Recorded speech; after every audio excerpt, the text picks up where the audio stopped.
We work at the Capitol to advocate for issues for senior care providers. Today we're going to do kind of your standard forum discussion. The folks are going to introduce themselves. They're going to have a couple minutes to talk about themselves, and then we have some prepared questions that we'll ask each of them to answer. And then after we've gone through each of their answers, if there are follow-ups, I'll ask them. And then if there's time, we'll have some questions from you. If you have a question, raise your hand. I'll get you a card so that I can read the question to the folks if you're not comfortable asking it yourself. Otherwise, does anybody have any questions about format, form? Everybody got the questions in advance? All right. So we'll give you a couple minutes to start. Each of you, we'll start with Bev. You can introduce yourself, talk about what you're running for, why you're here, whatever else you want to add. And then, yes, we will have a microphone for you. Though it's a pass it down, so we'll try not to, yes.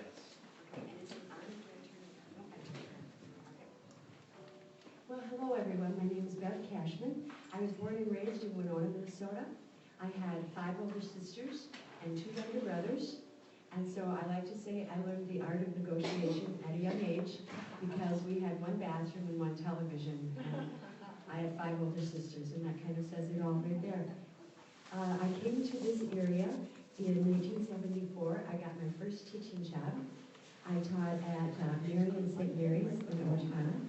And that was the last year that Marion was open, and then BA contacted me, and they needed a teacher, and so I came and taught at Faribault BA for 4 years, and met some wonderful students who now have children that play against Medford where I teach. I've been a music teacher for 42 years. I've been the last 18 at Medford. I raised 5 children in Ojana who are all grown and married now, and I have 4 grandchildren and a rescue dog named Stewie, all right? And I'm running because it's something I've always wanted to do. I talk to my students about how we all have a dream, and I'm not exactly sure why, but this is something that I've always thought was very interesting. I felt that I learned at an early age we had to stand for something, and so I'm taking this journey right now in my life, and it's been a wonderful adventure. Thank you. Thank you, Vic. My name is Patty Fritz, and I am a long-time LPN, licensed practical nurse. I live here in Faribault with my husband, Jim. We've been married 52 years. We have 5 grown children, 17 grandchildren, and 3 great-grandchildren. We're very busy and blessed. I worked as an LPN for over 50 years ago. I think I started here right out of my nurse's training at the Faribault School of Practical Nursing. I came here to Pleasant Run. This building was not here at the time. My director of nurses was Elsie Dillwalk, and she was a wonderful registered nurse, and I learned a great deal. I worked hard. I had my children at home. I worked part-time, full-time, and all different shifts. I lived in Northfield before I came to Faribault. I went to Bethlehem Academy, graduated from there, and married my husband, Jim Fritz, who's a native of Faribault. So I moved 15 miles away from home, and I've been here for the rest of my life. Love this community. I am very concerned and caring about this community that is my home. I remember one day driving over the viaduct to come to work at 6 a.m. and I thought to myself, there is so much here to be grateful for and so much that I love.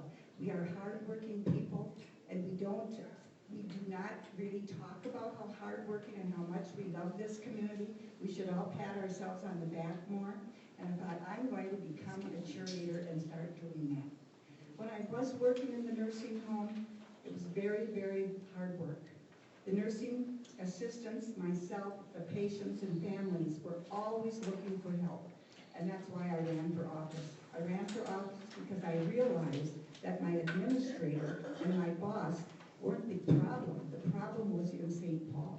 That's where the money is. And that's when I became elected and served for 10 years and was able to bring money and bring some improvements to the nursing home. But I'm not finished. There's a lot more to do, and that's why I'm running My name is John Jasinski. I was born and raised here in town, actually born about 6 blocks away at District 1 Hospital. I've been here my entire life, with the exception of 4 years I spent in the military, where I was overseas in 2 deployments and served in the Persian Gulf twice as an air traffic controller. I came back after the Navy and came back to Faribault and went to Mankato State using my GI Bill and continued my education, and I got into business finance with a concentration in real estate and started out in the appraisal world. And with Darlene's out there, I used to do appraisals for Darlene, so got involved in that. And in the real estate field, they always thought it was good to get involved in local community and things like that, so I got put on the planning commission, or put my name in for the planning commission. And that was about 23 years ago, and I've been involved in some aspect of the city's government since then. So for about 23 years, I did a term on the city council. I've been on the Economic Development Authority, on the Industrial Corp, Main Street. I've been in almost every board in the city, I think, over the years. I've enjoyed doing that. Love the community. All 6 of my siblings live here in town, which is pretty good. 6 out of 6 live in your hometown, which has been fantastic. My mom is still alive. She's 89 years old. She's had 4 or 5 bouts of cancer. She has COPD. She has congestive heart failure, and she still lives in her home. We golfed with her this summer. At 89 years old, she shot a 66. So I've been very fortunate to have my mother here. I understand that the needs of the community as far as senior living and things like that, and nursing homes. So we've been fortunate enough to have my mom in her own home with some sort of cares that can be provided, which is wonderful. I'm happy for that. I don't have a lot of experience in the healthcare industry, although I manage Trails Edge Apartments here in Faribault, and that community is about 90% above the age of 75, I would say. So I deal with seniors quite a bit every day, and I see what some of their needs are. I have 2 kids in town here. I was actually running a little late this evening. We fed dinner for 64 football players for homecoming team dinner this evening, so they were hopefully going to win this weekend. So my son Sam is a senior. My daughter JC is a sophomore at BA. They're both heavy into sports. I did have to have a big discussion with them before I took on this challenge to run for Senate, if they were okay with that, because it's a lot of time away from home. I was approached by the leadership at the Capitol, wondering if I was interested in running this position. I had never really thought about it too much, other than at some point. But after talking with them over Thanksgiving and Christmas, they were excited about the opportunity and encouraged me to run, so I've done that, put in my name for this. I'm very excited to step to the next level. I've learned the community, I've learned the businesses, I've learned the citizens, and see what they need and what they'd like to see. The biggest thing that I see as a concern that they have, and I've been knocking on doors as well, is government spending, the healthcare, the insurer program, and what's going on there, and then taxes are too high. So those are the main 3 reasons I've ran. But when I ran for mayor and city council, I didn't know a lot of things about the city, and I've learned tremendous things. So in this next step in my life as a Senate, I'm learning more and more about different issues that I haven't had to deal with as a mayor or city council member. And I look forward to getting to know more of the issues. And again, with my mom being 89 years old, there's nothing I want to do more than to get involved in this and have a good life for her as well. So thank you. Good evening, I'm Vicki Jensen. Thank you for inviting me, and I look forward to the conversation that we're going to have this evening. I am the current senator for Senate District 24. I was elected in 2012. I live in Owatonna with my husband. We have a independent insurance agency together. As a wife and a mother and soon-to-be grandmother, in fact, the due date was the 19th. So if I leave suddenly, you'll know why I'm gone. So we're very happy and excited for that event in our life. As an insurance agent, I did not understand fully how that experience would help me as a legislator. Making sure that people have the kind of care and access to the payment method is extremely important, and especially when it came to long-term care. We tried to sell that within our agency and ran into some difficult situations with how can people afford it, how are we going to make this product available so that people can actually use it. So for a number of years I've been dealing with all kinds of health care related insurance issues, trying to find the kind of policies and companies that will insure, especially in this individual market that we know has had some real problems. So was on the school board for a while. So for me as an individual, making sure that what we have in our rural communities especially has always been a priority for me. I did not know that I would carry it to the next level. But I knew as a school board member, as I sat on that school board and listened to families talk about the challenges that they have with their kids and how do we make sure this works, that it was something I really wanted to do. And as long as I can understand what the challenge is, then I can try to find some solutions for that. And that's why I hold Second Saturday with your senator events. The second Saturday in 3 different locations throughout the district, because this is a pretty large district and there are differences and there are different challenges. So I'm in Wasika in the morning on that day, I go to Owatonna in the afternoon, and then I'm in Faribault here at 1 o'clock, the second Saturday of every single month, so that I can provide some of that access and opportunity. I know there are a lot of challenges that people are facing, and I need to understand what they are, and I'm just honored to have had the last 4 years to represent and to try to figure out some of the solutions. And I know we're here today to talk about long-term care and the impact. Minnesota will have some challenges. There's going to be more and more of us that are having our parents reach that age, and for people that are themselves in the situation trying to figure out how they're going to live out their last years of their life. So I'm very excited to be here and to share my thoughts on what I think we need to be doing at the state level. Thank you.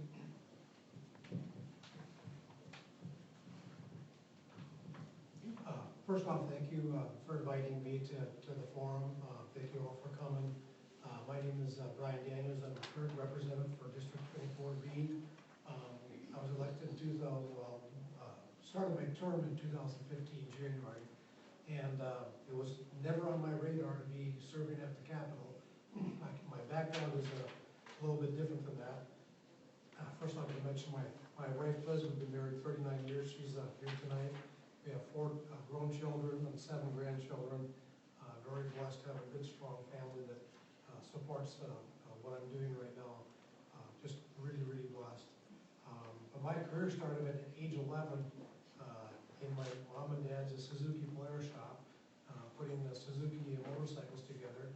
And it was a really fun experience. I got to put them all together and test drive them and enjoyed that. When I was 19, I was asked to take over the family business, and being that young, there's nothing you can't do. You're Superman at that age, so I stepped in and took over the family business at 19, and it wasn't anything spectacular that I did. I just made small changes and things I thought that would be better, and it worked out pretty well. The business was typically losing, several $1,000s per year, and my second year, my wife and I, we turned that into about a $7,000 or $8,000 profit and continued that. And, so it seemed to be just common sense things for me. I moved on from there to 2 other smaller places where basically the same things were being done. So motorcycles and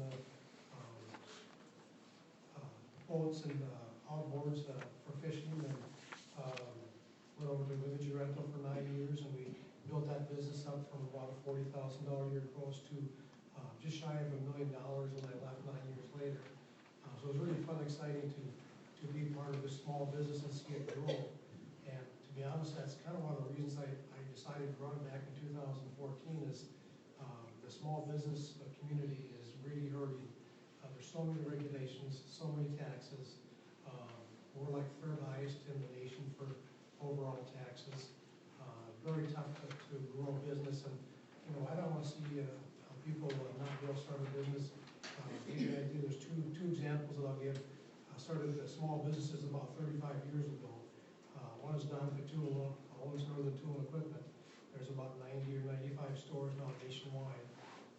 He's grown that into a huge business. And then Larry and John Bernard in Wisconsin there. I don't know how many hundreds of stores they have nationwide, but these guys started out just as a mom and pop shop. And what I'd like to see is more accessibility for these small businesses to grow, and that's why I decided to run it. The main thing is to change the environment in Minnesota. It was not a healthy environment. I enjoy what I do. I've got 2 years under my belt. We've done some really good things at the legislature, and we'll be talking about more of those. And I just really enjoyed it, and I hope to have another chance to serve. Thank you. All right, thanks to each one of you. And just to remind you, I have the pleasure of being the one who holds up the sign that says 10 seconds. So if you think you're getting close to 2 minutes and you look over at me and I have a little sign up, I'll try to remind you gently. So we can stay with you, Representative Daniels, and we'll start with question 1. And the question is, describe to us about any personal experiences you've had with family, friends, or even yourself receiving long-term care services, be it in any of the settings, nursing home, assisted living, adult day, or in your home or in that person's home. 2 minutes. I've had the, I guess, unfortunate experience with both my mother and my mother-in-law suffering from dementia. He got pretty severe. My dad was still pretty physically fit, and he was able to take care of my mom and do in-care services. Towards the last, year and a half, he did have to have some help come in, some nursing staff come in to help. And then, of course, the end of the day at the hospice. And, tough thing to go through. It's hard to see him deteriorate like that. We had some really good times. We spent some time up north, we lived up 30 miles north of Bemidji, and so it's sometimes hard to get up there, but had some really good times before she started to not know who I was. And then my mother-in-law lives up in Roseville, and she was fortunate enough to get into the waiting line, or waiting list that was at the Roseville nursing home. And they took really good care of her up there. It's just tough to see somebody go through that, and I know we need to have something at the state level that has more staffing for these people. It's really a labor intense type of thing. We've got people with dementia, there's anger, there's frustration, there's outbursts, there's just a number of things that you really need to have staff there for. So one of the things that I'd like to see is we did a good job on the nursing homes, nursing facilities here. But we still have more work to do on assisted living and in-home care. So that would be my big focus there. So there are a lot of experiences I could talk about when it comes to, as a state legislator, going out into the communities and visiting and making sure I'm hearing from people, whether they're patients or they're administrators or staff. But a personal experience, which is what the question is that my father-in-law, who has been working on the farm for years, had a stroke, and it was quite severe, and in the hospital for a while. But we were lucky enough to be able to get him into a local healthcare facility so that he could be home, closer to us, otherwise he would have been quite a ways away. And with the understanding that one of my priorities is to make sure that those facilities are open and available so that family and friends can be close. So not just for the person that's afflicted or aging in a way. I mean, aging is a part of life, and I am hoping that we can do and set up things that help us do that gracefully, with dignity, and in a way that's close to family and friends. And in that particular situation, that did happen. And we were able to be close enough to be available for my mother-in-law, my husband's mom. You know, how scary and frustrating that situation is for family members to be able to be all together and close and watch some healing take place, and then for him to be able to go home and be at home for that amount of time. Now it's been several years, and we know that he's going to have to. Right now, we're looking at what is the next step, what's available.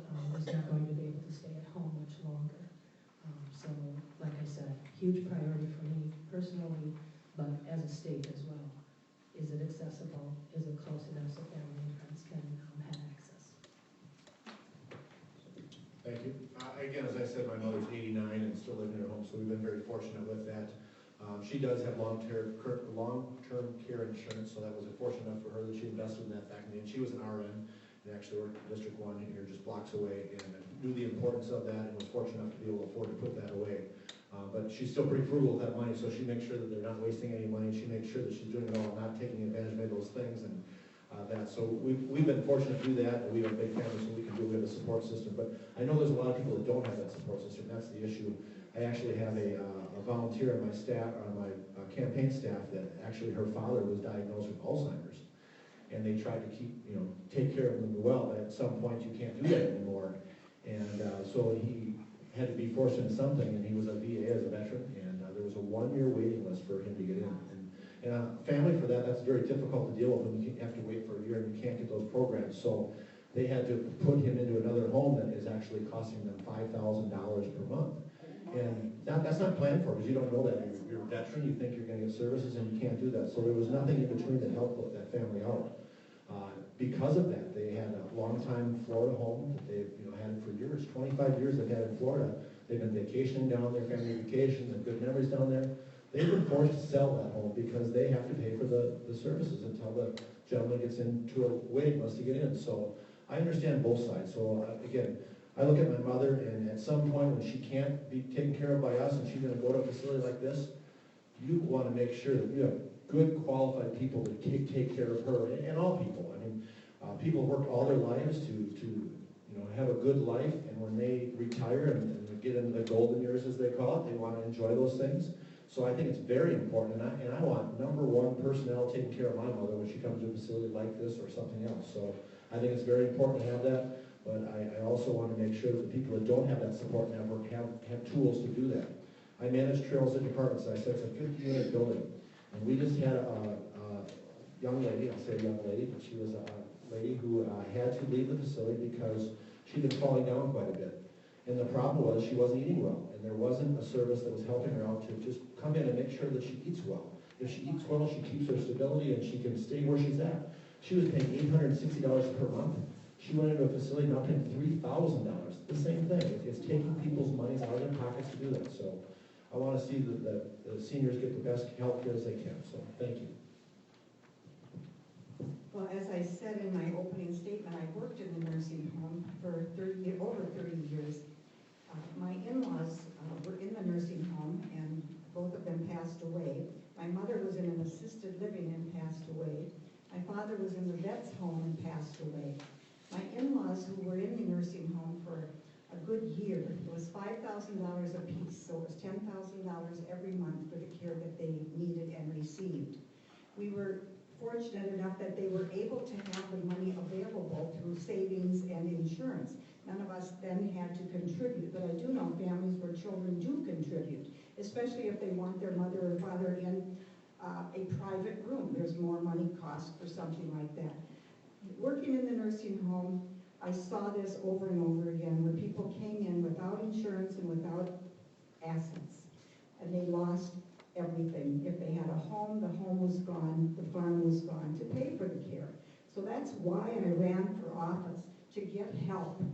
During the year before that I ran for office, the nursing rates that they paid for people who care for folks in nursing homes were frozen. That was, to me, absolutely horrible.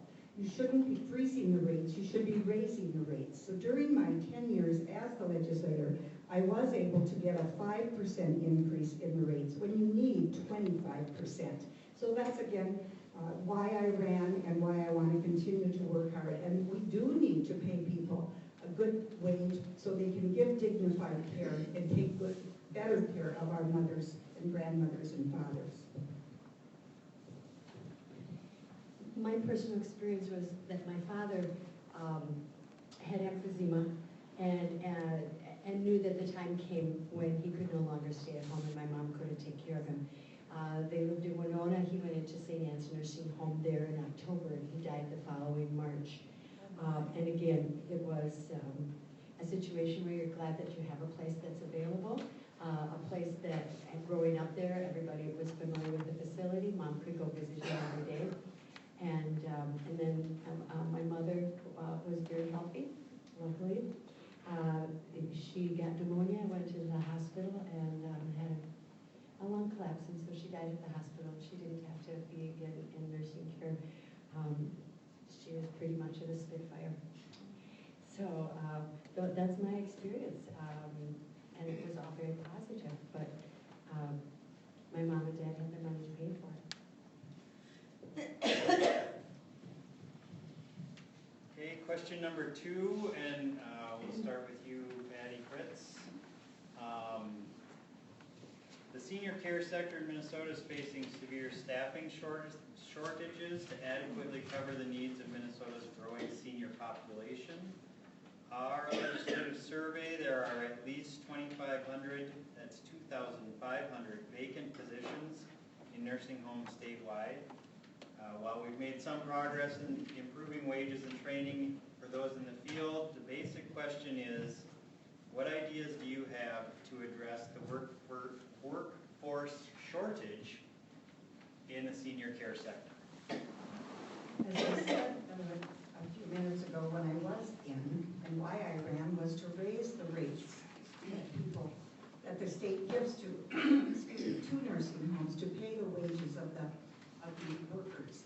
That was 5 and 5, a 5% increase and a 5% increase for the disabled community as well. I wanted to get that in there. So my bill was really 10%, but only giving 5 to nursing homes and 5 to disabled.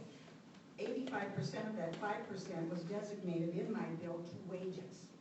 And the other couple of percent, or 0.5%, I think, went to the nursing home for roofing and all of the physical things, needs that you need. And a lot of our nursing homes are very old, and we'll get to that question. But the work that the workers do is very hard. I was also able to get a $1 million deed grant for Hoyer lifts for people in the nursing home. This is back-breaking hard work. When you have a nursing assistant who has to get up 32 patients in the morning with the help of maybe an LPN or another nursing assistant, that's a lot of work. And they want to take good care of them. They want to make sure they have their teeth in and that their hair is combed, they're presentable for their day. So the wages have always been low. I will go back, I will put a bill in for 10% increase to raise the rates immediately with another 10 following. We've got to catch up, and that's exactly why I'm running. I would also really need to see these wages go up, but seeing the people interact with home care health aides and things like that, these are special people that do these services to take care of people and go through those things. So I think it's very important to have a good quality wage. And a lot of the technical trades we see here in Faribault are diminishing. We need welders, we need nursing people, we need all kinds of different people in the trades. And everybody's dream, I think, as a parent is have a kid go off to college. But what we're really seeing in Faribault and the surrounding areas, we need technical trades, and that's nursing and those things like that. So to get some incentives to get these kids into these programs and educate not only the children but the parents of what these trades have. There's a lot of kids who go off to college now and they get out of college and they can't find a job. You learn a technical training job as a nursing or welding or something like that, you come out of that school and there's a job ready for you. With the silver tsunami coming, as we call it, with the baby boomers, I mean, what more than job security of going into a field like healthcare? Because you know it's going to get it. You know you're going to have a job. So what we need to do is work to make sure those wages are better, so we're not losing people from nursing care to other jobs. I mean, fast food, I mean, you're losing people, employees all over to different jobs. And those people, as I said, are special people that have special experience to do those things and special traits that allow you to take care of seniors and do those things. So trying to come up with that, increasing the wages, and then other benefits they can do as many benefits. As the city and the mayor, it's not always a wage, it's the benefits and other things that you can provide to these employees, work environment and things like that that make a job better. So wages isn't always number one. I know it's very important, and I'll always try to see that, but it's not always the most important. It's benefits, and it's a work environment, and trying to make better facilities, and getting more people involved in it. So tax advantages to people getting into it, some kind of incentive program to get these kids in our technical trades and high schools to understand and get into the trades to fill this gap is important to not only in nursing, but the other technical trades as well. Thank you. So this staffing issue looks bad right now, but it's only going to get worse. And some of the projections are really downright scary as to how many people are going to be available to fill the vacancies, where they're going to come from, and how we're going to attract them, especially in rural areas. I know some of the work that I've done in the last 4 years, not just in this area, but when it comes to bringing in doctors and teachers and giving some rural incentive is important to me, past some loan forgiveness. So for people that have some student debt and some college debt to get the training that they need to do this kind of work, to make sure that we include that loan forgiveness for these workers, and some tax credits for the payments that they make. That this field is something that we're really going to have to concentrate on and find some of those solutions, the same as we're looking for with teachers and other professions. I think we also should be taking a look at, I'm not sure exactly how this would work, but I know there are other states, Wisconsin is one, that's looking at some cooperative type models that we can take a look at. Over in Europe, they've faced this problem a lot longer than we have. I think we need to be open-minded about some of those options on how our staffing is pooled together and made available to different areas. This is a big reason that I voted against the minimum wage. The staffing that happens in this particular field, to attract people to it and get them to stay, because it is hard work. And you do some things that you don't have to if you go to another place where you can actually make more money without that kind of grueling work. People are choosing to do that. So I wanted to make sure that if we're going to make some mandatory changes like that, that we understand the full outcome to all of our industries and all of our services. The legislature takes a look at this particular type of service and wants to make sure that we're not providing for private versus public, and we'll talk about public waivers, but there are things that we can do in that situation to make sure that facilities stay open and we can find workers that can do it. Thank you. I was fortunate enough to actually be placed on the Aging and Long-Term Committee. We did some really good work. First off, I just have to respond to the full part of the question. It said the legislature made some progress in improving the wages. I just have to say something. We added $138 million of new monies to nursing homes. We got rid of the pay structure that they have. So I know I've talked to about 3 different administrators in nursing homes, and they were ecstatic about how that helped. I know this facility, I believe, gave a raise starting like 2 months before January 1. They actually were so excited about it. They give their LPNs a raise, their RNs a raise, and I think it made a big difference. I see Anna shaking her head. Yes, we did some really good work. It was bipartisan. That really went well. In fact, 2015 was the first year Speaker Dodd actually started an aging committee, and we did a lot of good work there. We also created a home community-based services scholarship with the current budgeting or funding right now at $1 million, and there's talk about raising that. So I think that's going to help a little bit. I also did support the 5% campaign, Best Life Alliance. We did actually expand the education loan forgiveness to senior care workforce. So I'm glad Vicki mentioned that. That's something that's, we have to get the kids going to these fields. And one of the best ways we can do that is not to have so much student debt. I've got 4 adult children. They all graduated college. Just to give you an idea what the debt load is in the last like 10 years when you graduate. One son was at about $70,000 in student loans.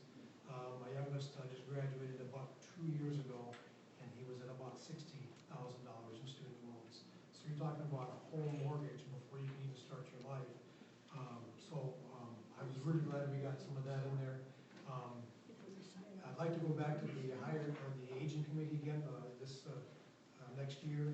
We still have work for the assisted living and for in-house care. So still got a lot of work to do.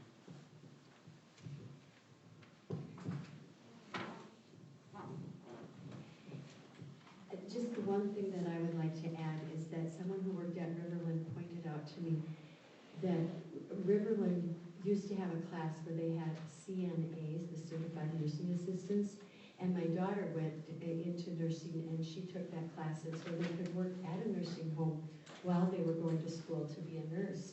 Now my understanding is that they have cut that class in order to offer some higher level classes, and that takes away that opportunity to bring those younger people in, or those starting nurses in, and working in nursing homes for them to have that opportunity. And it would be good if someone could offer those CNA classes.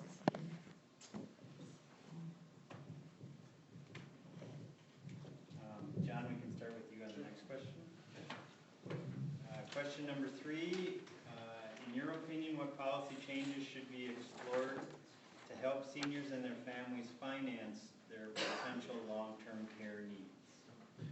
I think it's important to educate people at a young age to try and put away for long-term care. And but the problem in today's society is you're busy paying your mortgage, you're paying taxes, you're paying health insurance, you're putting away for your kids' college and things like that. So it often becomes a luxury, and it's not always easy for everybody to afford. So I think we need to try and make more incentives to allow people to put more money away and educate them on how to do it and what actually will entail and what it will cover, because a lot of people don't understand that. They don't understand what you need to do in that. And then a lot of times, families will be put into a situation when they're actually either a spouse or a parent needs that service, and they're put into a situation where they really aren't sure what they need to do, and you can be overwhelmed by what they have to do. If it's selling a cabin down south and then something like that.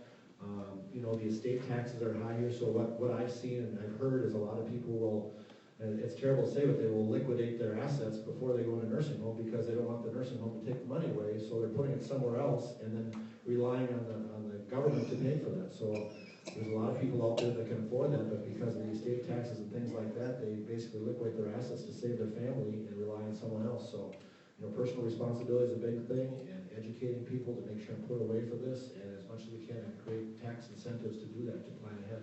It'll save the people in the long run a lot of money, so we'll work with that. So I carried a few bills this last session and co-authored a couple. One in particular was interesting, to allow a tax credit if you did early withdrawal to make premium payments on long-term care insurance. So that's a way to utilize money that you've already put away that you would just lose, or it would go to a beneficiary. But this would allow you to utilize some of that with an early withdrawal to make some premium payments for long-term care insurance, would be beneficial in the long run. I also carried some legislation that changed the rates that the long-term care insurance companies would charge, and allow you to get a bigger credit of having assets. So they would be kind of set aside, the assets that you could set aside that you don't have to pay down in order to be on waivers. You could keep those, and it wouldn't be a penalty against you to do. So there are some things that we can look at that are technically part of the insurance system that get this long-term care insurance to people earlier and more available and more accessible. I know, like I was talking about, as an insurance agent that tried to sell long-term care insurance to people, when you get the price that's affordable, you're too young to think about what's going to happen to you and how you want to live out your aging years. And so, and it's expensive. So there are some things that we can do to try to get that premium down, get it an incentive for younger people to get into it at an earlier time, so the premium is lower, and then some incentives to provide some better benefits differently, because people want some flexibility, not just to go into a nursing home, but to stay in their home.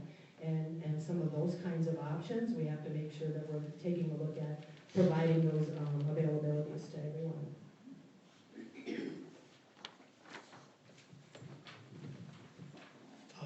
We actually did some work in our Asian committee on this part of it too. One of the things we did was when insurance companies were selling the policies for long-term, the minimum inflationary rate they had was a 3% inflationary rate. Those policies were typically, in the hundreds of dollars, $300-400. So we worked on one and we got it down to, just to get people started, down to like a 1% inflationary rate, which drops the premiums down, and I'm not sure the exact number, but I think it's about half. It was just a much smaller premium to pay, and be able to get started and get used to paying for your insurance for your long term. Because it's a big undertaking. Like John said, we have mortgages to pay, we have college savings that we want to do, we have taxes to pay. So that was a good thing we got done. We're also trying to make the insurance more attractive for the long term at a younger age, and that was part of that. We also supported the legislation that would have funded simulation models to encourage families to do financial planning so we could reduce the reliance on Medicaid. And I know there's a lot of families that has been talked about before where if they sell off their assets, I forget if it's 3 years or 4 years before they can, is it 5 now?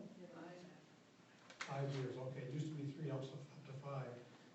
So that's difficult to plan for, because you don't know when you're gonna need services. So we're just trying to get the younger people more interested and make it more affordable to get started in that long-term care.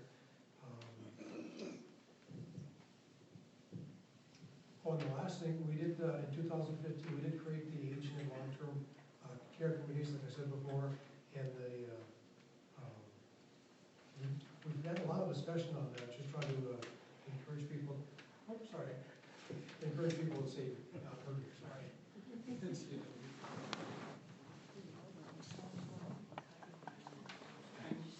Whichever. You'll each get a chance.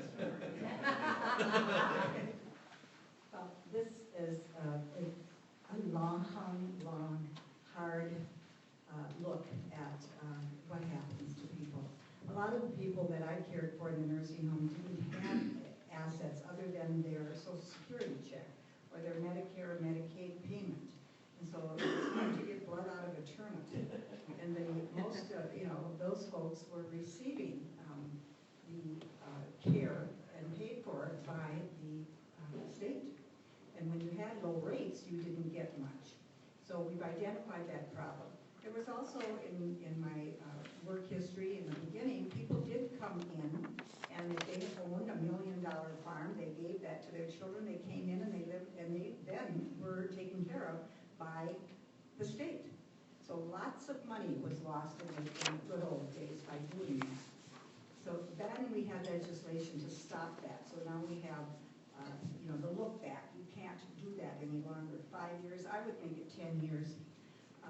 So that they can't hide the money. If you have the money, if it's their money and it's their estate and their farm, it's to hopefully, as my husband and I, our home is paid for, and that would be our money to take care of ourselves should we need long-term care. Also, long-term care insurance. The premiums were way too high for people who had a very fixed and low income. So we need to look at a better plan of ensuring that the folks who do come in, who don't have the assets or the money, are taken care of. So this is a big issue that I've been interested in. We need, and I'm very happy that there is a long-term care, finally, a committee that's looking at this, and that committee should stay forever, because this is not going away. We are now in the tsunami. The tsunami has hit. It's here. We have to catch up, and we have to do a better job. I think the one thing that I could add that hasn't been said, working in schools, with Michelle Obama's healthier lunches, we've seen the lunch change that our students are getting in the breakfasts that they are getting at school, and the emphasis on healthy. And they know a lot more about what is healthy and what is good for them to eat. And they are making those decisions. And just this week there was an article that said that childhood obesity is dropping, which is good. And I know I have a 9-year-old granddaughter who rides me all the time because I drink Coca-Cola. And she's like, Grandma, you shouldn't drink that because that's not good for you. So they're building good habits at a young age, and I should listen to her.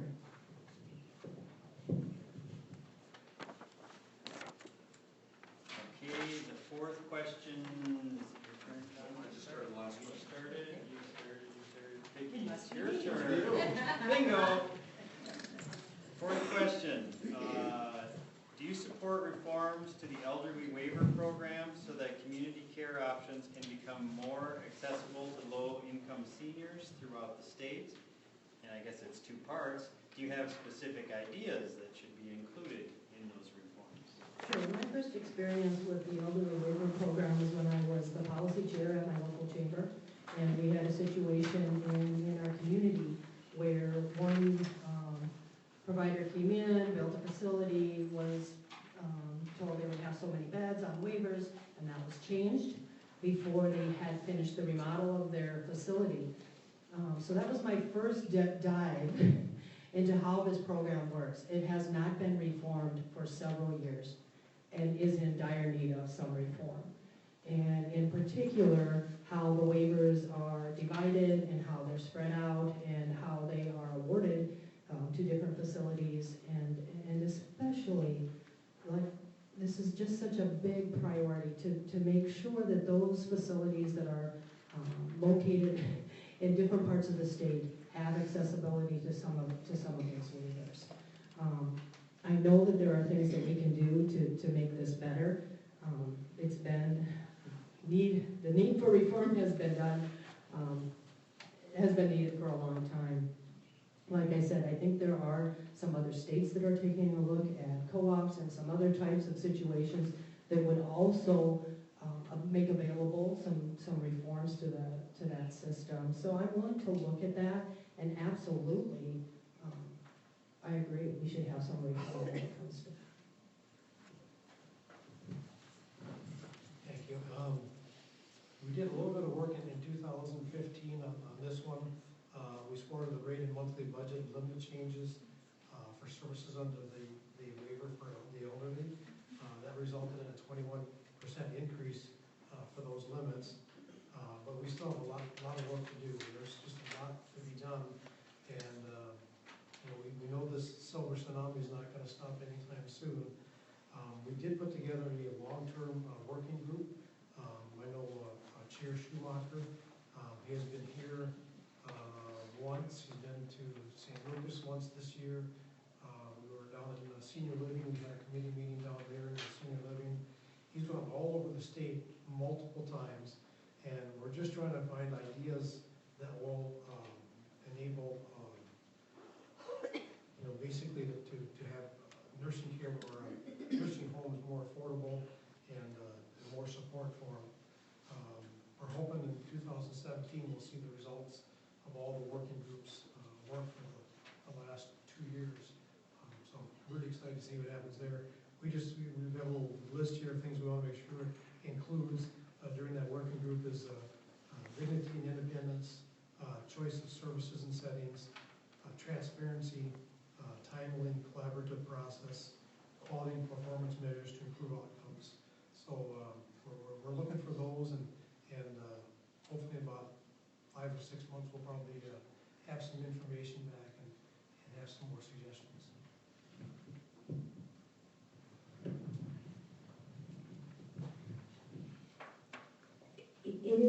Reform is necessary, and reform and change are hard. And we are, as we are in some areas in our state, we're behind. We're behind, and we have a lot of catch up to do. I honestly don't know where the money is going to come from, but nursing home costs go up every year, just like all of our other costs go up in our own home. And we keep, that motto of do more with less doesn't work.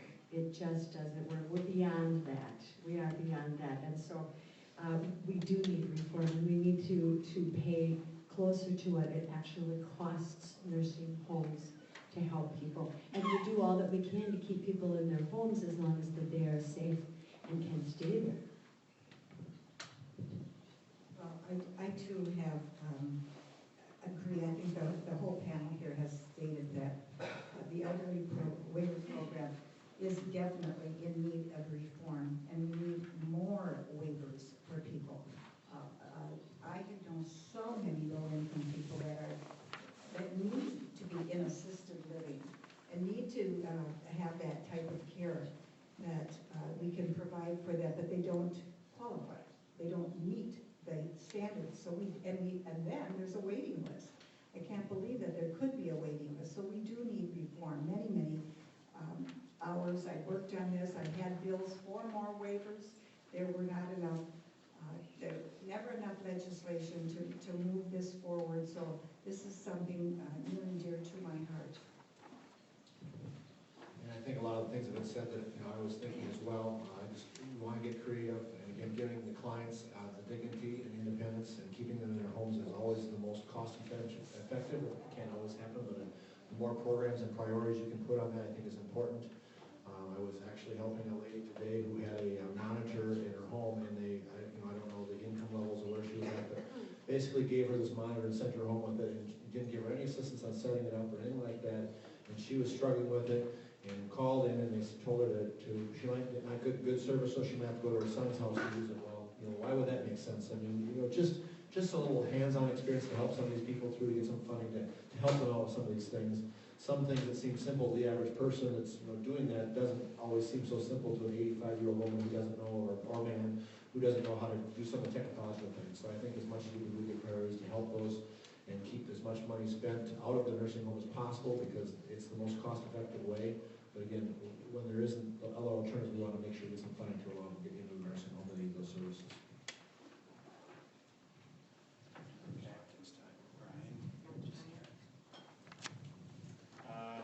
Move on to question number 5.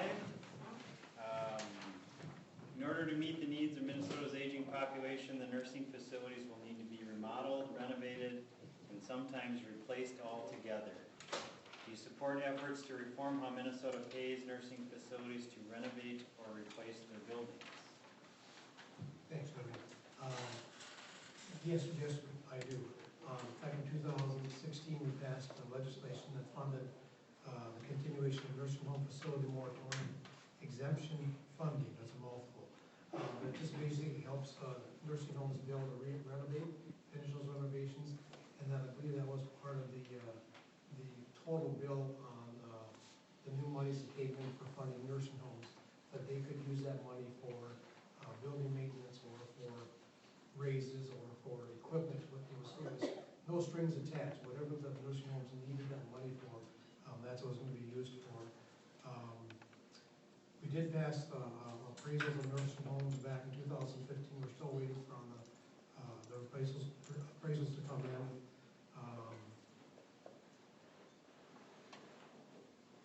The continued support of the nursing home facilities exemption funding, we'd like to just see if we can work on that. But there's just a lot of work to do. We were so fortunate to pass that bill in 2015 to get us in the right direction, and now we just have to continue that work. And I know Toby's been a large part of it. I know both sides of the aisle have been very cooperative to see if we can get some more funding for the nursing homes, and like I say, remove some of the strings that are attached so they can use their monies for what they need to. Let's just go Yeah, that we'll way. do it. One of the most interesting stories that I heard as I toured some of the facilities across the district was how the success of the facility had a lot to do with the length of time that the administrator had been at the building. And I was like, really? Why? And they said because the dedication and the commitment of the staff to keep the building going was reflected in how long that person had been in the building, because you had to know the quirks and the things that are happening within the building to keep it going, because they didn't have the kind of money to do the kind of full replacements or that kind of thing. So that was very interesting to me, and I took it to heart and understand that when we passed the 5%, which I voted for and supported, it was for staff, and that was critical. That had to happen, but there's so much more to do. And I agree with Ms. Cashman that, we can sit and talk about all of these things and how wonderful it would be to be able to have the kind of money from the state that could go to the staff, that could go for the buildings, but it's a fight, and it's a struggle in the legislature. And to get people to understand that it'd be wonderful if we would be able to do that, but our budgeting process is about setting priorities and figuring out what it is in the state. And to put this first took a long time, and you heard Representative Andy talk about how long she worked on some of these initiatives. So just so that you understand that that's my commitment, to figure out not only that yes, we need it, how are we going to do it? That's what I'd like to hear from everyone. What level of commitment do we have from folks that are going to go to the legislature to make sure we get the funding, because that's what this is about. And again, I have not been involved with the legislature, but I'll tell you from my firsthand experience, about a year ago, I took over 2 facilities. One was Fairwell Manor here in town, and one was the Otani Care Center. And I'll tell you, after we went through both of those facilities, that's not a place I would want my mother living, not in that condition. And those facilities, when I got involved with them, they were better at the time, but they were not where I would want my mother living. They were not in good condition. There was deferred maintenance. And the efficiencies, just the mechanical systems and things like that were costing a lot of money. That's probably why they went under. Otani Care Center was the same. So I wouldn't want my mother living in there, and I wouldn't want anyone else's mother living in a location or in a facility like that. So I think we need to prioritize and make sure we do get money into refurbing these buildings or building new buildings.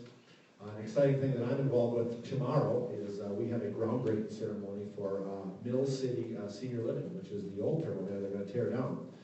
I was on the city council and was involved in the project where we actually did some tax increment financing and got some money available to demolish that site because it was an old facility.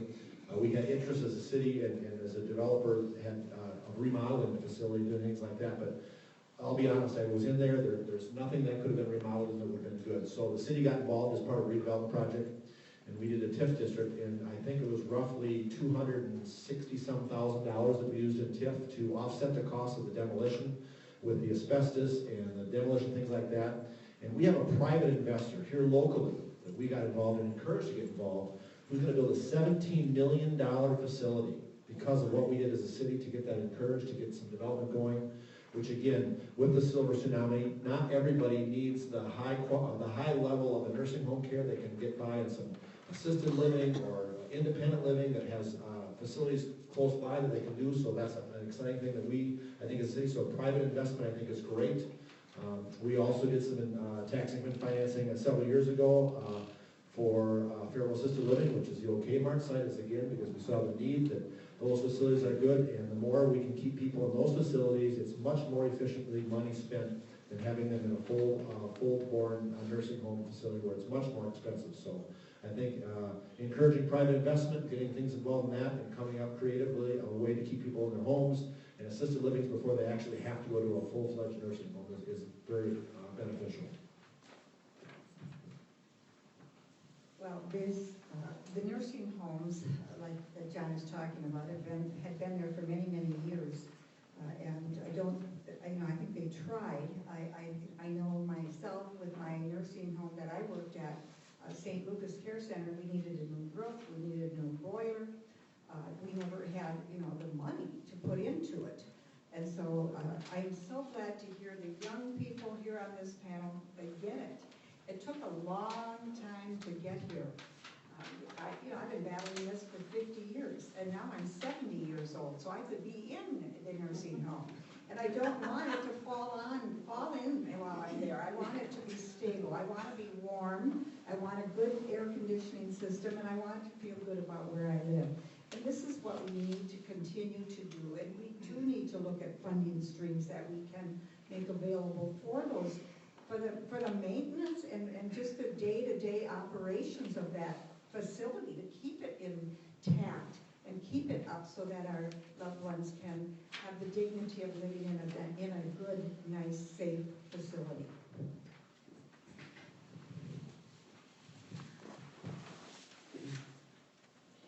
There's not much to add to what has been said, other than so often in government, we don't like to be prepared. We wait for the devastation to come, and we deal with that instead of being proactive. We become reactive, and we're getting to that point because we know that all the baby boomers are getting older, and we're going to have to face this, and we are going to have to do something about it. And so what's wonderful is the amount of people that have creative ideas that we can use to keep people in their homes, and the amount of technology that's coming that is going to help keep people in their homes that was never there before for our parents and our grandparents.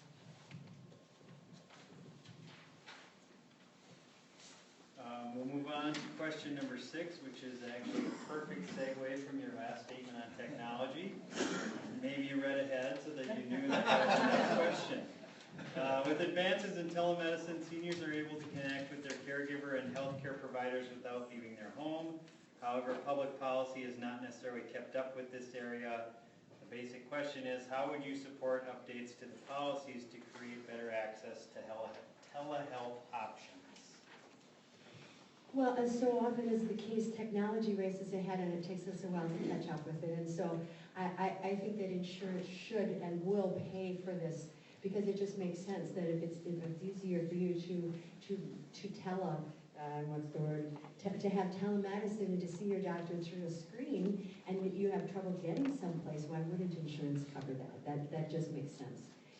Although, that's true, things don't always make sense in government, but, and in the medical field, but I would think that we're just simply behind, but it's gonna come. Well, I think it's already here. I know in my own little way, I have the My Chart on my iPad.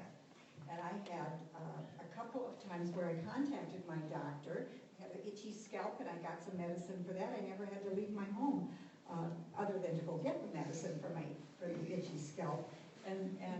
So we are using that. I think that's beneficial.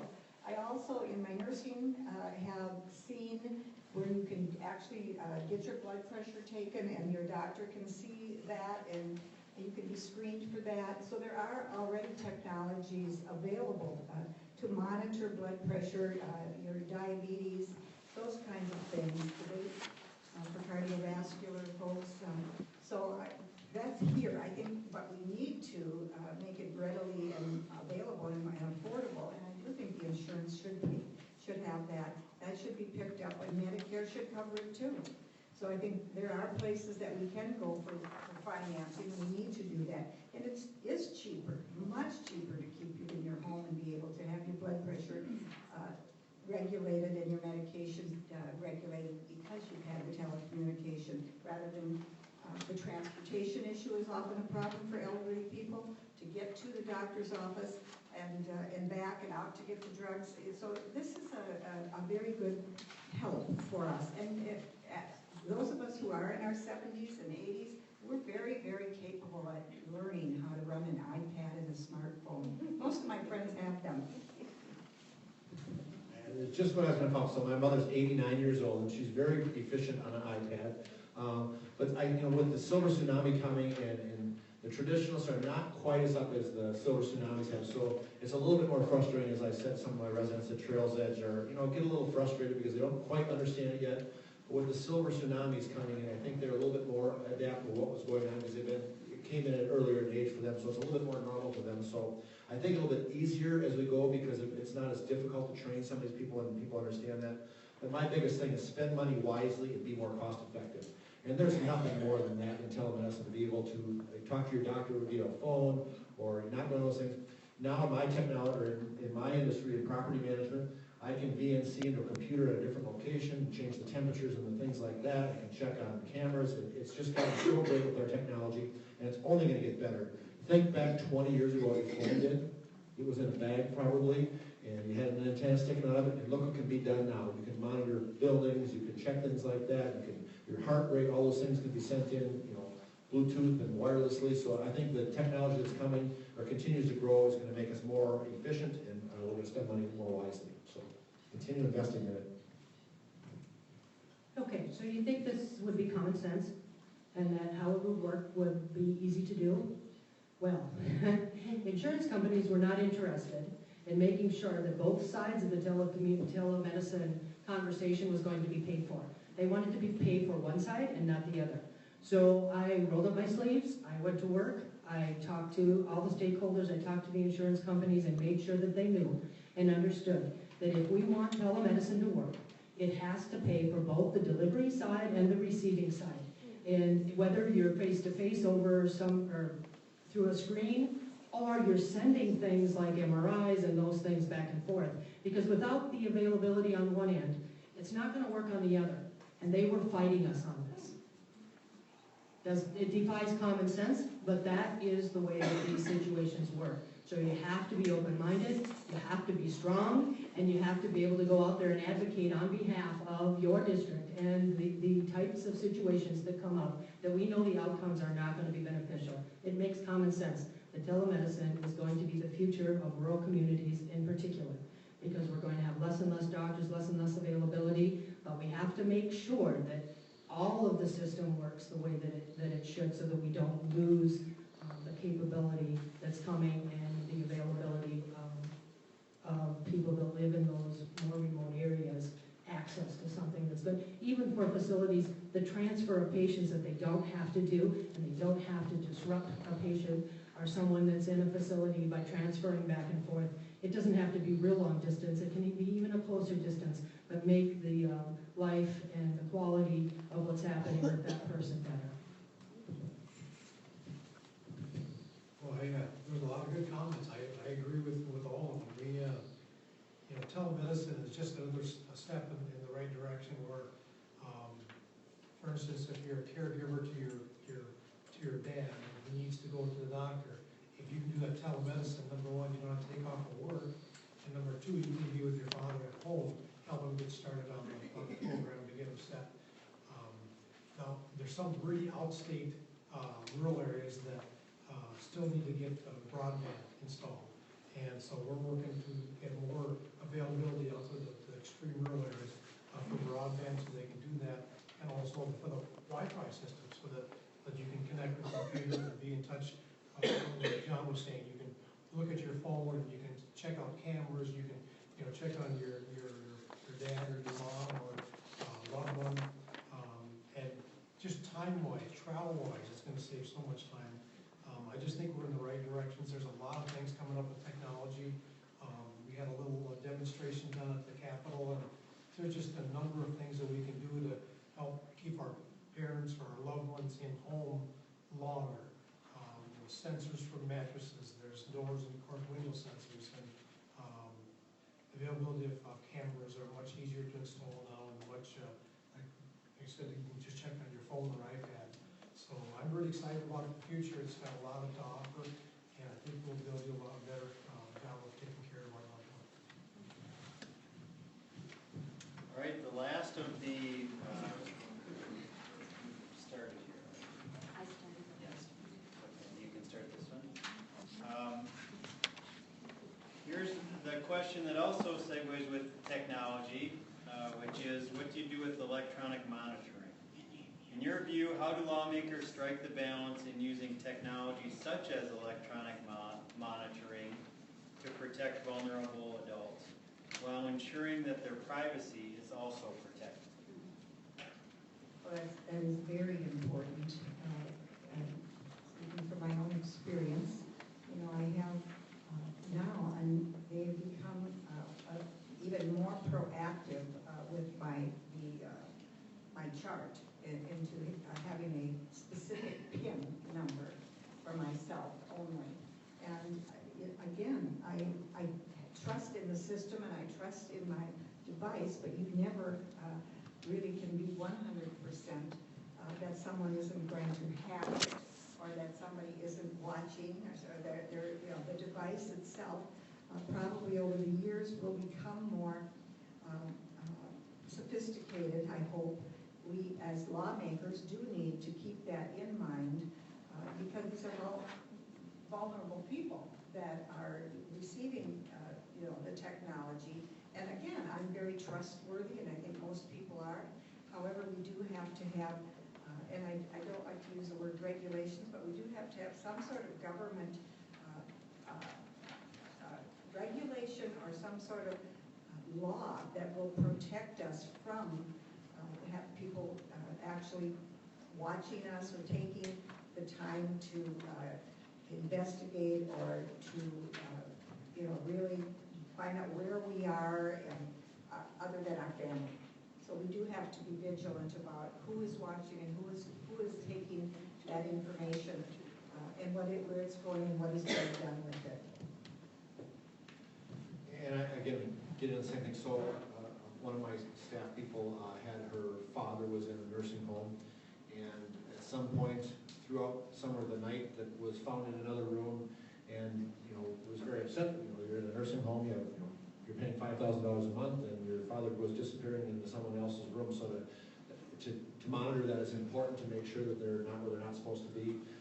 And in public areas you can have cameras, but in private areas you can't. So Maybe it's coming up with a band or something like that, so you can actually locate her, so you're not seeing the privacy on the video cameras, but you know where they're at, so you can, with technology, the way things are improving, that could be a tool to use. So I think continuing in technology, following up on the last question, is a great asset as long as you protect the privacy of the person. So.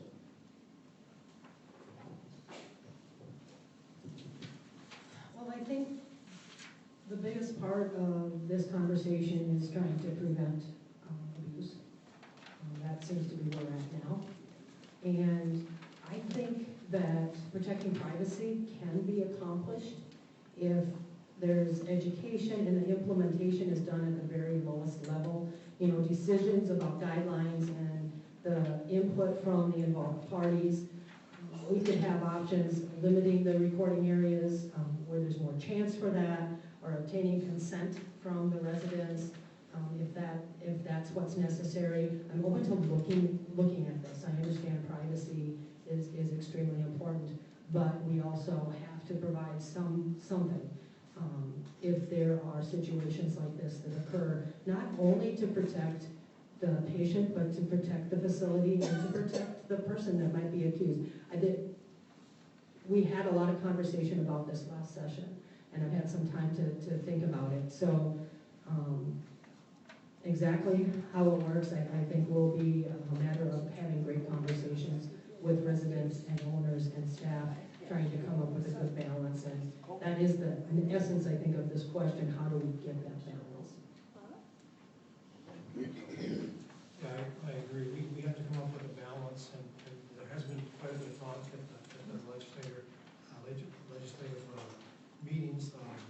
We actually did pass legislation that creates residential, it's a mouthful, I've got to read it, residential care and services electronic monitoring work group.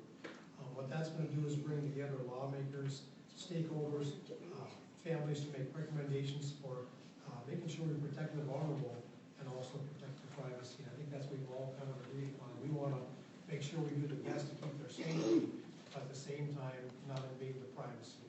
And so I think that the best way to do that is to put the people that are involved in that, people that are doing their taking care of their loved ones. Have some legislative people there, have the families that are in that situation. Put them all together, work with them. If I'm back next year, I'd like to be involved in that. I think that'd be a really a good thing to get policies set on so that we have that balance. I think that's the most important thing. So anyway, we haven't gotten results from the working group, but it is a work in progress. Again, not much to add to that other than I think we recognize that the difficult part is that you're dealing with someone's privacy, but that person may not be able to in that facility. And it is but there are great strides in the sensors and the things that they are using to try and work and keep people safe and to know where they are. Thank you. Okay, that concludes all the questions that we had sent to them in advance. And Anna has a question that she'd like to ask before we get to the wrap up. So Anna, if you'd like to ask a question. Well, we have 2 minutes to answer. You can do. Okay, so we talked about the wage increase, but you also talked about the decrease of having residents and families pay for the stay here. Well, the last time the wage increase went through, the rates for private pay residents went up. So how can you do both? How can you raise the wage? How can you give us another increase, but also not raise the rates on private pay residents? It's a tough question. I don't know. Well, this has been something in the works for many years. I don't know when, I think in the 80s maybe. I think what you're referring to is the fact that private paid people cannot pay more than a person receiving the same amount of care who's receiving medical assistance. Well, the reason, how we got the funding for the wage increase, came through the rates. Rates got raised. So, it is, it is that, but you're not gonna raise the rates for private pay people then, or for anybody, raise the rates in Minnesota at all. You can't really, for the wage increase, you can't expect the nursing home to pay for that increase without the rates to be increased as well. And I think you're referring to rate equalization.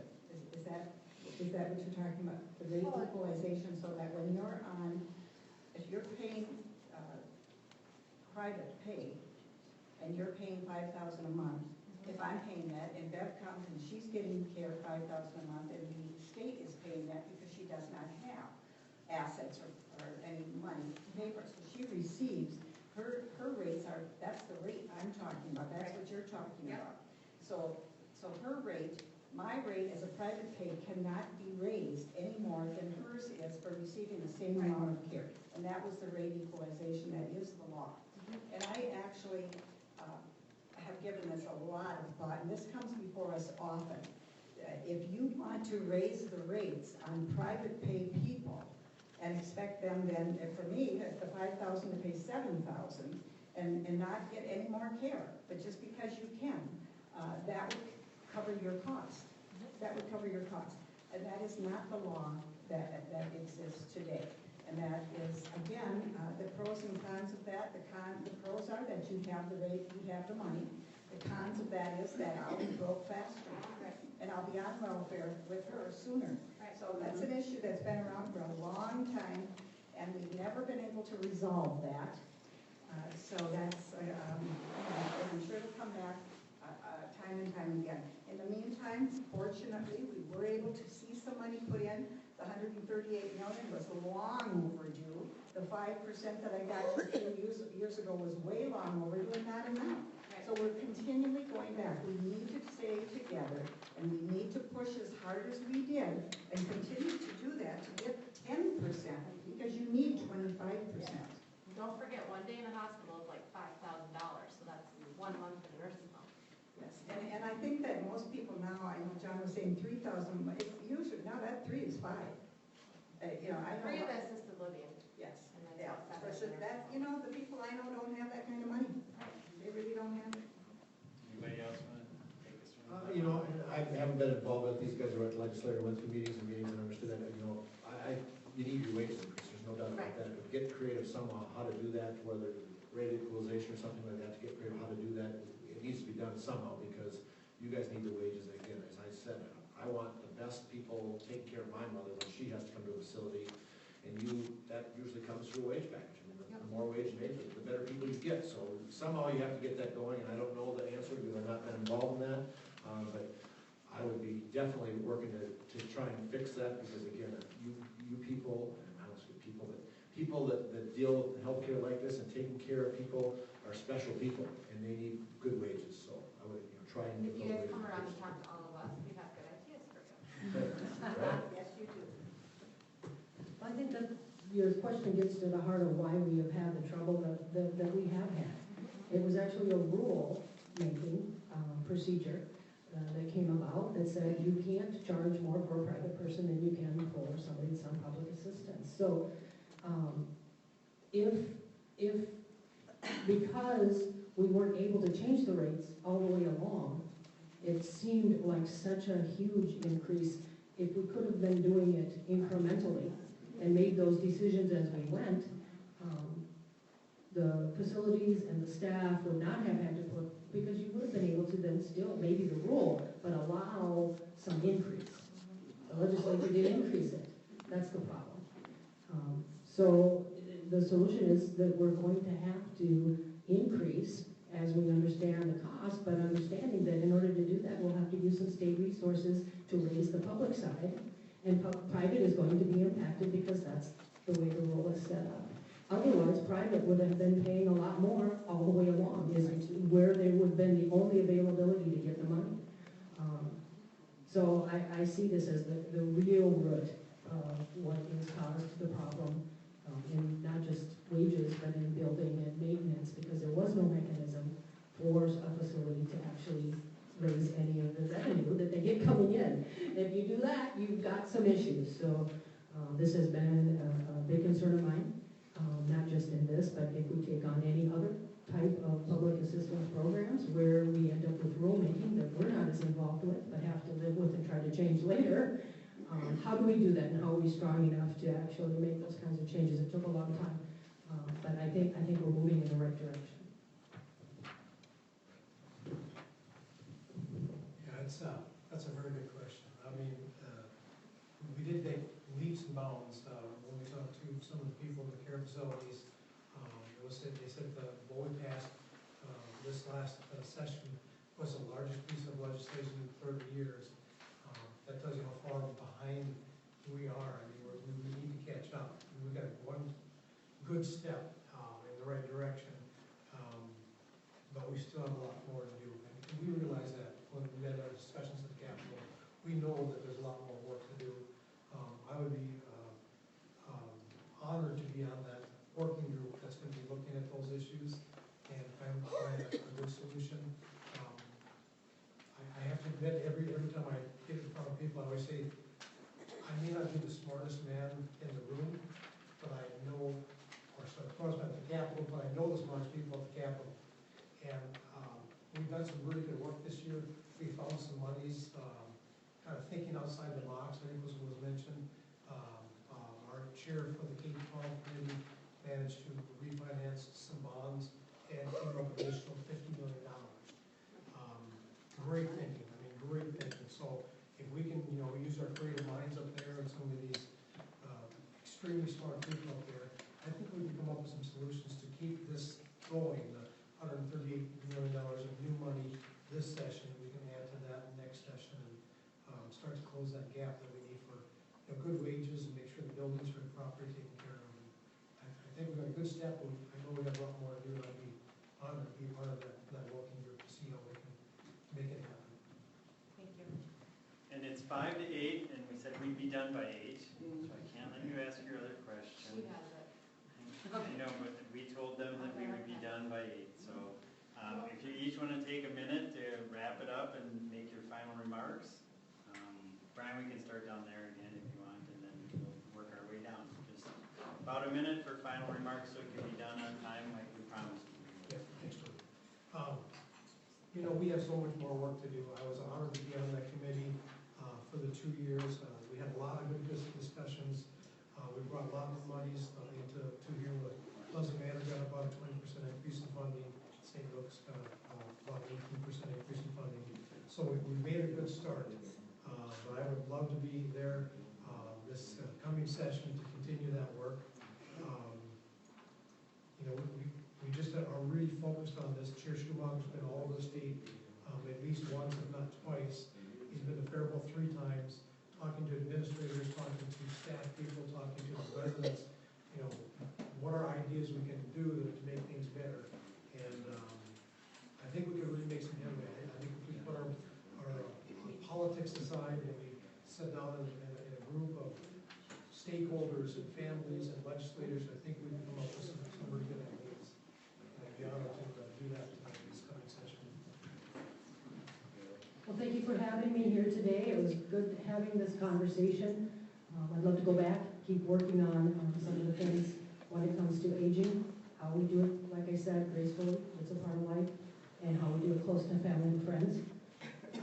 But the one thing to keep in mind is that we were able to do the increases and the things we've talked about that we were able to do last session because we had a good foundation and we had a surplus to work with. That's going to change, and we know that it's not always going to stay in that position.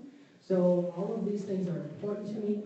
I will fight for those things, but it could be the choice of, with the surplus, we were able to do that. If not, this is going to be in competition with all the other things that are currently in the general fund.